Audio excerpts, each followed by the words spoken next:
America इस समय trouble time से गुजर रहा है। कई शहरों में प्रोटेस्ट हो रहे हैं जो वायलेंट रूप ले लिए हैं। इन सब में ट्रम्प गवर्नमेंट और स्टेट गवर्नेंस के बीच में लॉ एंड ऑर्डर को लेकर डिफरेंसेस दिख रहे हैं। This has brought forward America's flawed democratic system for the world to see. For decades America ने दुनिया को ये बताने का ट्राई किया है कि वो एक आइडियल डेमोक्रेसी है, gold standard in democracy so to say. Democracy की डेफिनेशन से लेकर माइनॉरिटी राइट्स हो या इकोनॉमिक मॉडल या फिर एपिटोमी ऑफ मल्टीकल्चरिज्म, अमेरिका ने दुनिया को लगभग सारे मुद्दों पर ज्ञान दे दिया है। खुद को इन सब पर एक्सपर्ट बताने के लिए इंस्टीट्यूशंस भी खड़े किए और अलग अलग इंडाइसेस भी बनाए।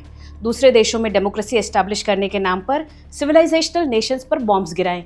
भाई, किसी और को डेमोक्रेसी का पाठ पढ़ाने वाले तुम हो कौन? Democracy is all about building consensus जैसा ब्रह्म वाक्य इसी अमेरिका ने पूरी दुनिया को पढ़ाया है और आज उसी अमेरिका की ये हालत है। ऐसे में ये सब देखकर लगता है कि अमेरिका से पूछा जाए कि कहाँ है वो कंसेंसस जिसके तलाश में तुम पूरी दुनिया को आग लगा देते हो? कहाँ है तुम्हारा मल्टीकल्चरलिज्म जो तुम पूरी दुनिया को देखना चाहते हो? स्टेट्स और फेडरल गवर्नमेंट के बीच कहाँ है वो कोऑर्डिनेशन जिसको लेकर तुम दुनिया भर के देशों में ज्ञान देते फिरते हो? And how far would you fair on those very indices which you use to judge the rest of the world? America needs to understand that charity begins at home and it should incorporate those ideals itself which it wants the world to follow.